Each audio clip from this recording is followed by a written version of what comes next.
and had a good night. I think we got no complaints. I always check with the front desk first thing in the morning. Got no complaints at all, so that's good. Thank you, Pastor. Pat yourself on the back. Good job. Good job. Very good. And if you let's see. Last night I stayed awake all night wondering where the sun goes, and then it dawned on me.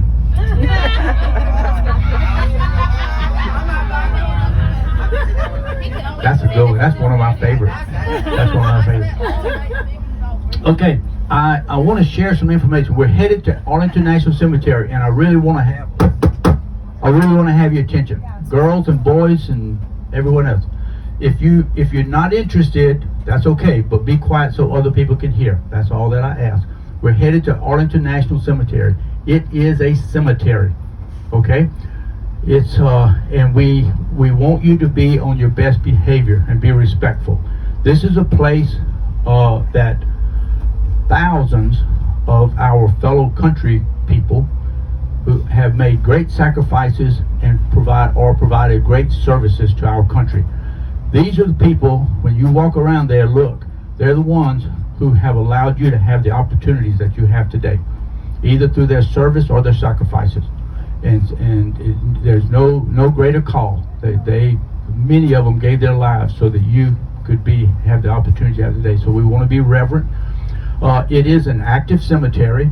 Arlington has about 25 funerals per day. You're very likely to see a funeral procession, and when we do, we'll be respectful. We'll step aside and let them pass with all due respect. You're subject to hear a 21 gun salute. If you hear gunfire, do not become alarmed. They fire blanks. It's ceremonial. 21 gun salute. That's the highest honor for military personnel, and they often have, sometimes even have cannons depending upon the level of service that's being provided. But anyway, it is active. Arlington National Cemetery is about 630 acres and is growing. I think they're clearing area toward the Air Force Memorial. But anyway, it's 630 acres plus, and it's growing a little bit. It will fill up in the next 10 years or so, and that's why a lot of national military cemeteries are being developed in some states now, because this one's going to fill up. So about 630 acres, 400,000 plus fellow countrymen are buried there. 400,000. You will see rows and rows of government issued white markers. They're issued by the government. And then you will see a lot of graves that have large headstones on them, large markers. Those are paid for with private funds, either by the family or friends or whomever. So when you see the differences, that's what it is. One of them's government paid, provided. One's by the family or friends. Who can be buried there?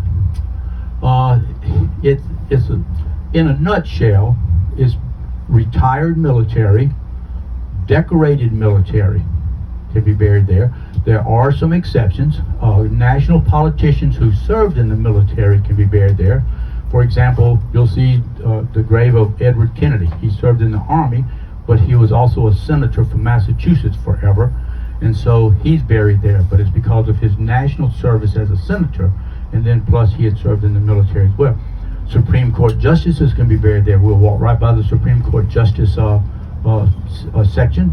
The most recent one was Ruth Bader Ginsburg, who's a favorite of my daughter.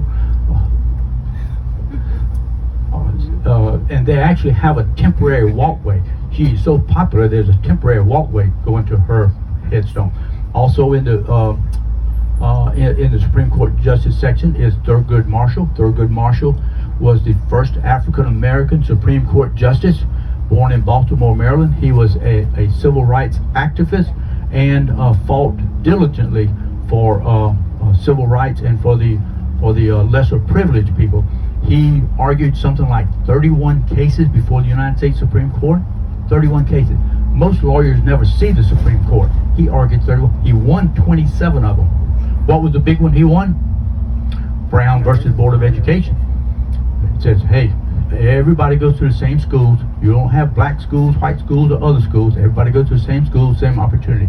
And so that was a big one, Brown versus Board of Education. Then he became a Supreme Court justice. Thurgood Marshall is buried there, and as well. So that's some of presidents can be buried there. There are only 2 presidents buried at Arlington National Cemetery: John F. Kennedy, we'll go by his grave in the eternal flame, and Howard Taft. Howard Taft was a president, and after his presidency, he you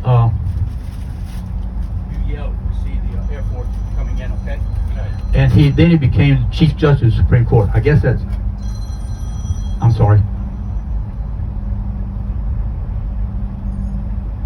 Yes, sir.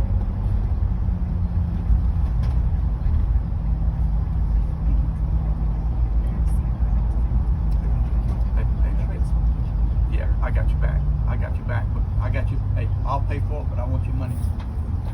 Okay. Bye-bye. But Howard Taft is the other president buried there. This is a little note that you might want to remember. The only president buried in Washington, D.C. is Woodrow Wilson, and you'll hear that when we go through the National Cathedral, because he's entombed in the National Cathedral.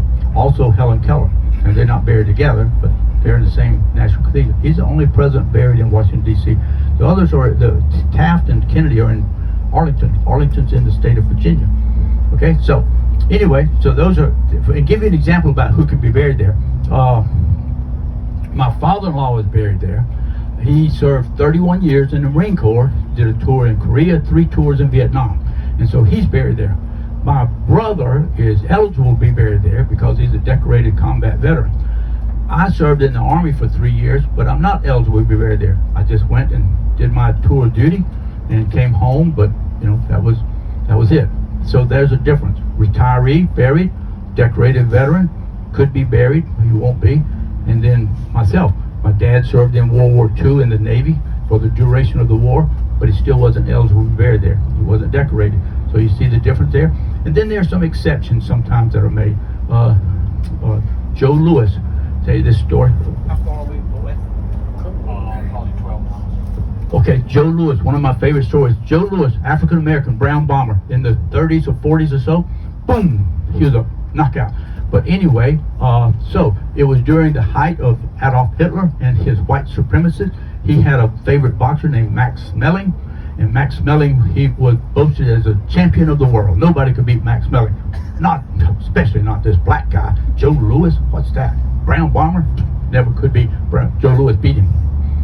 National fight, Joe Louis knocked him out, won the fight, and became the world champion boxer, okay? So, when Joe Louis dies, he's given permission to be buried in Arlington National Cemetery. And we'll go right by his tomb. Max Schmeling donated to his tombstone. Yeah, Max Schmeling had such respect for him and held him in such regard that he actually donated. So Joe Louis has a special headstone because of private donations, and Max Schmeling was one of those who contributed to it. So little tidbits like that. Right next to him is Lee Marvin. Who remembers Lee Marvin, the actor? Okay, you do. Yes, you don't date yourself. I worked for his great. Okay, so you know of Lee Marvin. Lee Marvin was a United States Marine in World War II, went to the Pacific, fought over near, I think he was actually on Iwo Jima. He was wounded. And so he was now he never made a lot of rank. Lee Marvin was a little bit of a rouster, got in trouble a lot, so he kept getting busted. But anyway, he fought in World War II in the Pacific Theater, Iwo Jima, got wounded. And afterward, he went on and became a movie star. Jane Fonda, Cat Ballou, okay? John Wayne, Jimmy Smith, anyway,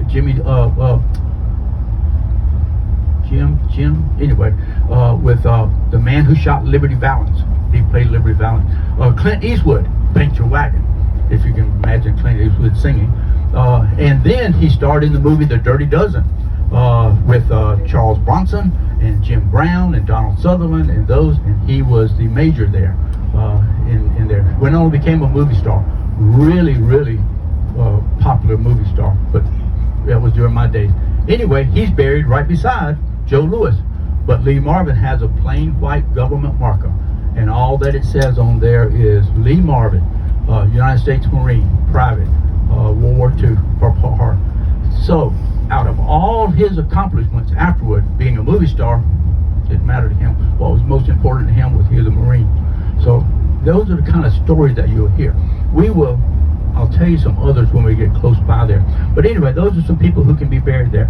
All right, you're going to see different markers on different symbols on crosses. There's about 55 symbols that are accepted by Arlington. You can't just put anything on the marker that you want. Most commonly is the Christian cross, then also the Catholic Celtic cross with the circle around it, and then also the Christian cross with the circle around it, which is just an older version of the Christian cross. And so you'll see a lot of those. You'll see the United Methodist symbol with the cross and the robe. You will see the Star of David, Jewish symbol. You will see a lot of military symbols there, representing the units, the military units that the person served in, and that's what they wanted on there as well.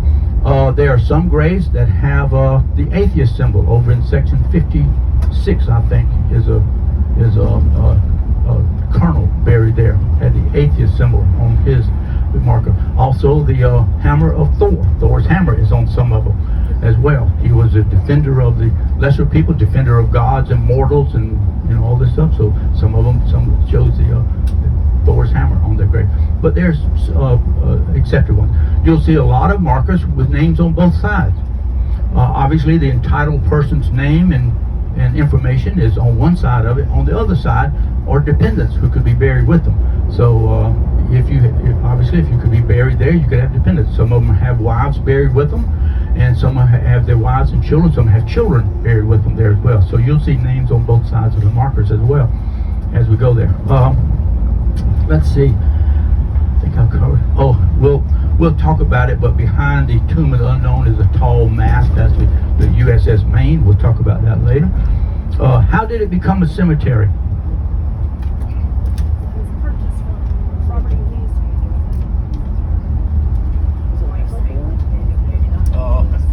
Yes.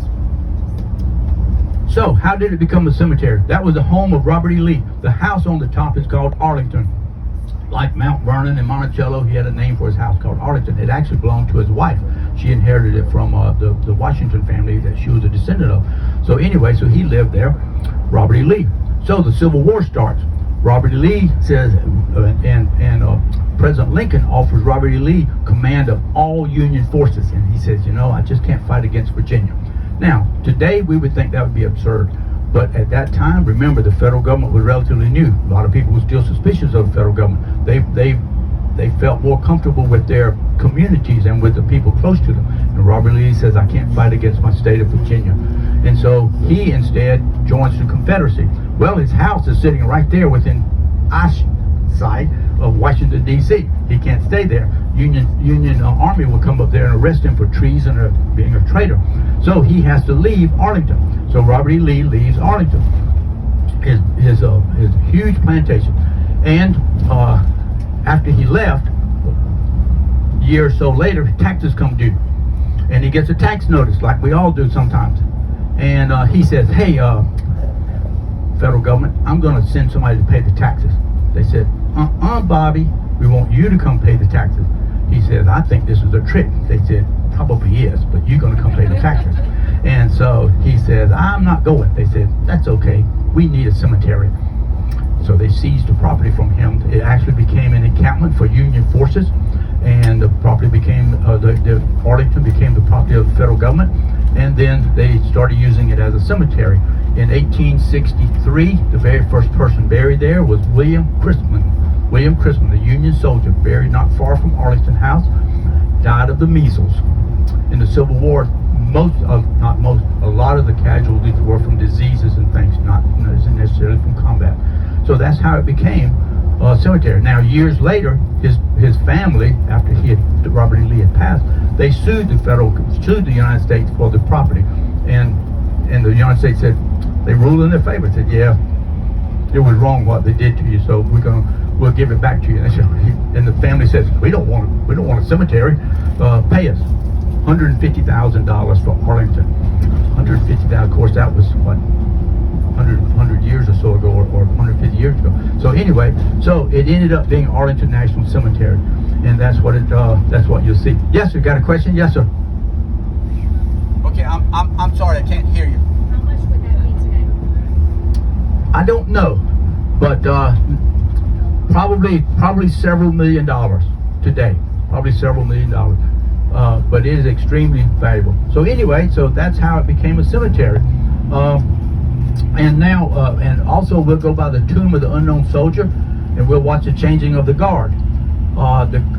The tomb, there are 4 tombs there. The first one was World War II. A soldier was selected, and the reason they call it unknown soldier, their injuries were so bad they could not be identified. Okay, simple as that. Whatever was left of their body, they could not be identified. So World War II, they were placed in a tomb, and so originally there were no security. There was no security there whatsoever.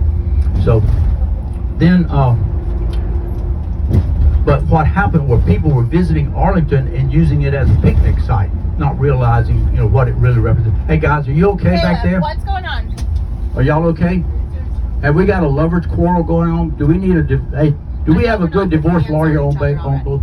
Anyway, so anyway, there was no security. And then the United States says, we got to have some security. We can't let that be a recreational park. So they hired private security, and they did. And then the Army says, nah, this is on an Army base. And it is. It's at Fort Myers there.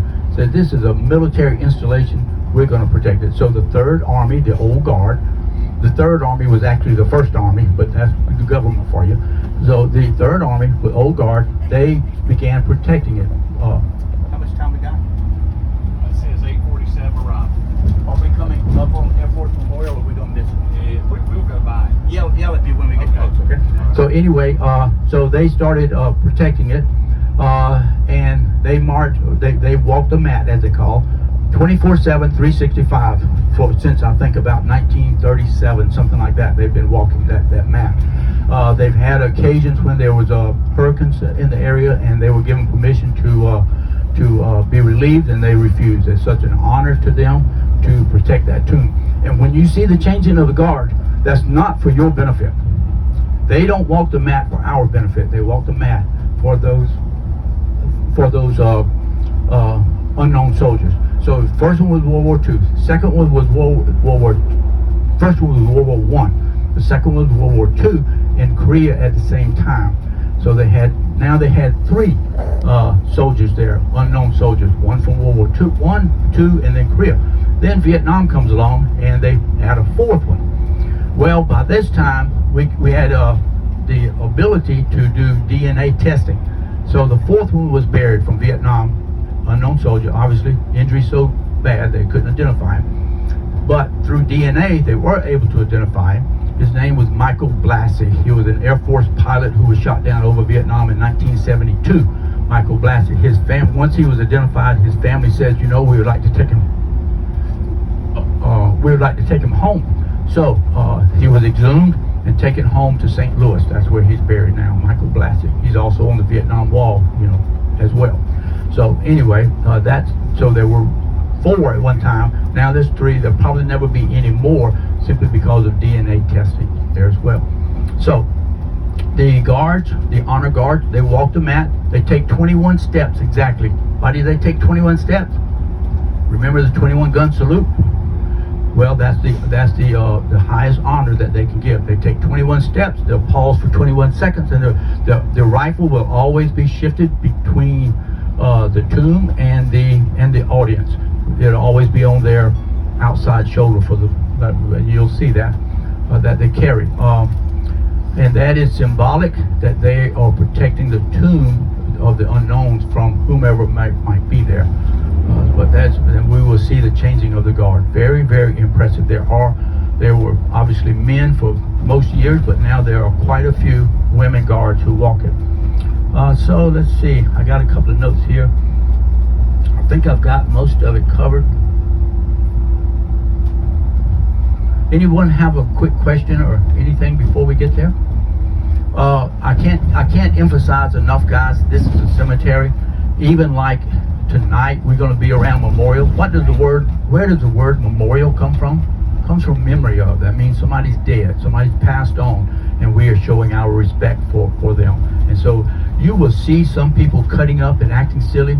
That we don't want that to be us. That is very disturbing and disrespectful when you understand and really appreciate what this is about. So when we get to Arlington, we're all going to hop off the bus and go together. We got to go through security. It's not too intense, but they'll check your bags and things. We'll go through security, we'll gather up, and then we'll start walking through the cemetery. We got a couple of hours there, and when we leave, we go straight to the Capitol. Okay? Very good. All right, I try and stay off this as much as possible, but I just need to talk to everyone really quick.